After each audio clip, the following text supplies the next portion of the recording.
आज मैं फिर से आपके सामने ये ऐलान करता हूं कि उस मलऊन पाखंडी ने जो चंद महीनों से गुफे में बैठा हुआ था और अब बाहर आकर के चुनौती दे रहा है, चैलेंज दे रहा है सारे मौलाना लोगों को, उलमा को, कि सब के सब तुम लोग दिल्ली की जामा मस्जिद आ जाओ 17 जून को जो जुम्मा का दिन है, और जुम्मा के दिन वहां पर ये जामा मस्जिद में आकर मेरे नबी के हकीकत बताना चाहता है।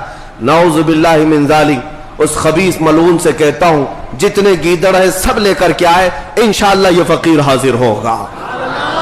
हमें स्वीकार है। आओ, तुम जुम्मा की जामा मस्जिद में आने की बात कर रहे हो, आओ जितनी किताबें लेकर के तुम्हारे पास, एक बार ये बात खुल तो जाए सारे लोगों के सामने मेरे नबी की शान क्या थी। हम भी इंशाअल्लाह कायनात को बताएंगे नबी पाक सल्लल्लाहु ताला अलैहि वसल्लम का मकाम क्या है, उनकी शान कितनी बुलंद है। तुम जिन किताबों की बात कर रहे हो ये सारी किताबें हम पढ़कर रख चुके हैं। जिन किताबों को लेकर तुम चैलेंज कर रहे हो ये सब पुरानी हो चुकी है। इन पाखंडियों को यहूदियों ने किताबें सप्लाई की हैं, ईसाइयों ने किताबें सप्लाई की है। ये तो आज से 100 साल पहले ही एतराजात किए जा चुके। मां आयशा सिद्दीका की उम्र पर, हजरत खदीजतुल कुबरा के निकाह पर जो तुम्हारे एतराजात हैं सब देखे हुए हैं हमारे, सब पढ़े हुए हैं हमारे। और इन जाहिलों को अभी अभी किताब मिली है। इन लोगों के पास जो एतराजात मेरे आका की शान के लिए आए हैं, मैं कहता हूं लेकर के आओ, हम भी साबित करेंगे मेरे नबी करीम सल्लल्लाहु ताला अलैहि वसल्लम की इज्जत क्या है। और फिर दुनिया बाद में ऐलान करेगी, रहेगा यूं ही उनका चर्चा रहेगा। पड़े खाक हो जाएं जल जाने वाले, मिट गए मिटते हैं मिट जाएंगे आदा तेरे, न मिटा है न मिटेगा कभी चर्चा तेरा। हुजूर के अखलाक पर बात करते हो। तेरे खल्क को हक ने अजीम कहा, तेरे खुल्क को रब ने जमील किया, कोई तुझ सा हुआ है ना होगा शहा, तेरे खालिक हुस्न अदा की कसम। हुजूर पाक सल्लल्लाहु ताला अलैहि वसल्लम की तरह ना कोई हुआ है और ना कोई होगा। अल्लाह की सरताब कदम शान है ये, इंसान ही इंसान वो इंसान है ये। कुरान तो ईमान बताता है इन्हें और ईमान ये कहता है मेरी जान है ये। इनको अपने घर की खबर नहीं, इनको अपने पुरखों की खबर नहीं। तुम लेकर के आओ, मेरी माँ आयशा सिद्दीका के बारे में सवाल करते हो। 9 साल की उम्र में रसूलुल्लाह ने उनसे शादी की है।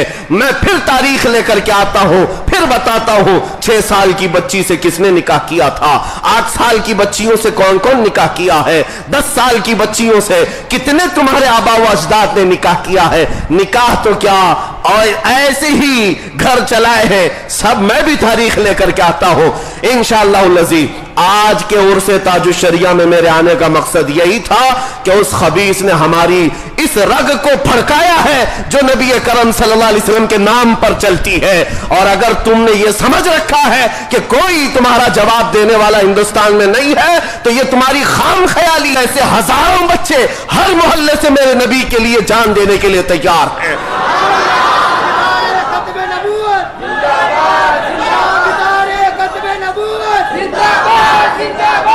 हुजूर पाक सल्लल्लाहु ताला अलैहि वसल्लम के लिए भद्दे भद्दे एतराजात और गालियां लेकर यानी की बात कर रहे हैं। ऐ मेरे अजीजों, दुआ करो अल्लाह ताला 17 तारीख तक हमें उम्र अता फरमा दे और इस माहौल में अल्लाह करीम हमें अपने नबी पाक के परचम को बुलंद करने की ताकत अता फरमाए।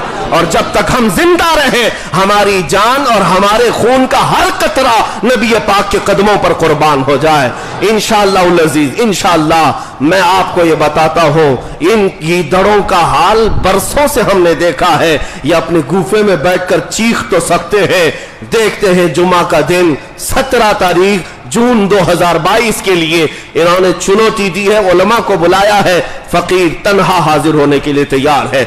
इस बार हमने किसी को दावत नहीं दी, किसी को नहीं बुलाया, आते हैं हम हाजिर होते हैं और देखा जाएगा मेरे मुस्तफा करीम की शान सच्ची है या फिर देखते हैं इन पाखंडियों की माँ कितनी बदकार थी जिसकी वजह से ये नापाक वजूद दुनिया में आया है। अल्लाह करीम इन तमाम जहरीले कीड़ों को नेस्तो नाबूद फरमाए। व आखिर दावाना अल्हम्दुलिल्लाहि रब्बिल आलमीन।